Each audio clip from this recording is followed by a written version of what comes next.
ರೈತರಿಗೆ ಏನು ಹೇಳಕ್ಕೆ ಇಷ್ಟಪಡ್ತಾರೆ ಸರ್? ಮೊಟ್ಟ ಮೊದಲಾಗಿ ತುಂಬಾ ಧನ್ಯವಾದಗಳು ಈ MDH ಅವರು ಮತ್ತೆ ಮಾರ್ಕೆಟಿಂಗ್ ಟೈಮ್ಸ್ ಅವರು ಬಂದು ಈ ರೀತಿ ಪ್ರತಿ ಹಳ್ಳಿಯಲ್ಲಿ ಪ್ರಚಾರ ಮಾಡುವುದಕ್ಕೆ. ಸೊ ಸಿಂಧವಾಳ ಗ್ರಾಮಕ್ಕೆ ರೈತರು ಕೂಡ ಆರ್ಥಿಕ ಸ್ವಾಗತ.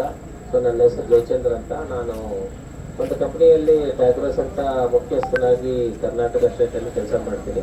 ಮುಖ್ಯವಾಗಿ ನಾವು ರೈತರಿಗೆ ಹೇಳೋದು ಏನಂತಂದ್ರೆ ಈ IPM ಅಂತೇಳಿ ಇಂಟಿಗ್ರೇಟೆಡ್ ಪೆಸ್ಟ್ ಮ್ಯಾನೇಜ್ಮೆಂಟ್ ಅಂತಾರೆ.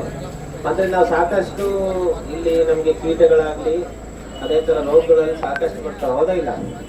ಸೊ ಅದಕ್ಕೆ ನಾವು ಏನಂತಂದ್ರೆ ಸಾಕಷ್ಟು ಪ್ರತಿ ವಾರಕ್ಕೆ ಒಂದ್ಸಲ 2 ಸಲ ಔಷಧ ಹೊಡ್ಕೊಂತಾನೆ ಇರ್ತೀವಿ.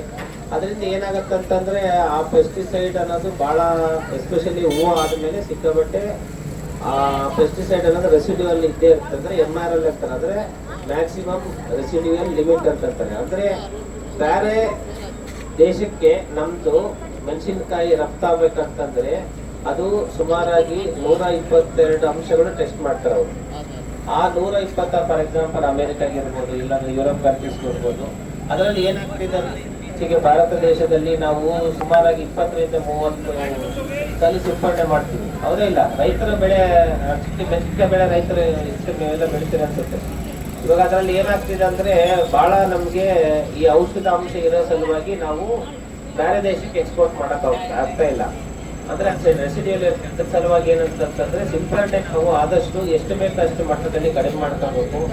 ಆಮೇಲೆ ಅದರಲ್ಲಿ ಒಳ್ಳೆ ಕಂಪ್ನಿ ಔಷಧ ಬಳಸ್ಕೊಂಡು ಈ ರೆಸಿಡ್ಯೂಲ್ ಅನ್ನೋದು ಔಷಧ ಪ್ರಮಾಣ ಕಡಿಮೆ ಮಾಡಿ ಒಂದು ಜೀವಾಂಶಕ ಅಂತಂದ್ರೆ ಪ್ಯೂರ್ಲಿ ಬಯೋಲಾಜಿಕಲ್ಸ್ ಅಂತ ಬರ್ತವೆ.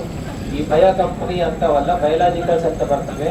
ಅಂತ ಒಂದು ಔಷಧಗಳು ನಾವು ಹೆಚ್ಚಿಗೆ ಬಳಸ್ಕೊಂಡ್ರೆ ಏನಾಗತ್ತಂದ್ರೆ ಮುಂದಿನ ದಿನಗಳಲ್ಲಿ ನಾವು ಒಳ್ಳೆ ರೇಟಲ್ಲಿ ಮಾರ್ಕೋಬಹುದು. ನಮ್ಮ ಮೆಣಸಿನಕಾಯಿ ಈ ತರ ಕಳೆದ 3 ವರ್ಷದಿಂದ ಪ್ರತಿ ವರ್ಷ ನಾವು ರೇಟ್ ಕಡಿಮೆ ಆಗ್ತಂತ ಬರ್ತಾ ಇದೆ. ಇದಕ್ಕೆ ಕಾರಣ ಏನಂತಂದ್ರೆ ಬೇರೆ ದೇಶದಿಂದ ನಮ್ಗೆ ಬಹಳ ಇಂಡಿಯಾದಿಂದ ನಮ್ಗೆ ಮೆಣಸಿನಕಾಯಿ ಅವರು ಇಂಪೋರ್ಟ್ ಮಾಡ್ಕೊಂತ ಇದ್ರು. ಬಟ್ ಇತ್ತೀಚೆಗೆ ಏನಾಗಿದೆ ಅಂತಂದ್ರೆ ಈ ಔಷಧಾಂಶ ಜಾಸ್ತಿ ಇರೋ ಸಲುವಾಗಿ ಅವರು ನಮ್ಮನ್ನ ಮಾಲೆಲ್ಲ ರಿಜೆಕ್ಟ್ ಮಾಡ್ತಿದ್ದಾರೆ, ಬೇರೆ ದೇಶದಿಂದೆಲ್ಲ ತಾಂತಾ ಇದ್ದಾರೆ. ಸೊ ನಮ್ಮ ರೈತರಿಗೆ ಮುಖ್ಯವಾಗಿ ನೀವೇನು ಗಮನ ಹರಿಸಬೇಕು, ಆಮೇಲೆ ಅದರಲ್ಲಿ ಏನ್ ಜಾಗ್ರತೆ ತಗೋಬೇಕಂತಂದ್ರೆ ಯಾವ ಔಷಧ ಎಸ್ಪೆಷಲಿ ಆ ಪ್ರಮಾಣ ಜಾಸ್ತಿ ಮಾಡಿದ್ರೆ ಹಂಗೆ ರೆಸಿಡಿಯಲ್ ಇರುತ್ತೆ ಅಂತ ಔಷಧ ದಯವಿಟ್ಟು ಬಳಸಬಾರ್ದು. ಅದಕ್ಕೆಲ್ಲ ಜಾಗ್ರತೆ ನಿಮ್ಗೆ ಕೊಡ್ತೀವಿ ಕಂಪ್ನಿಯವರೆಲ್ಲ.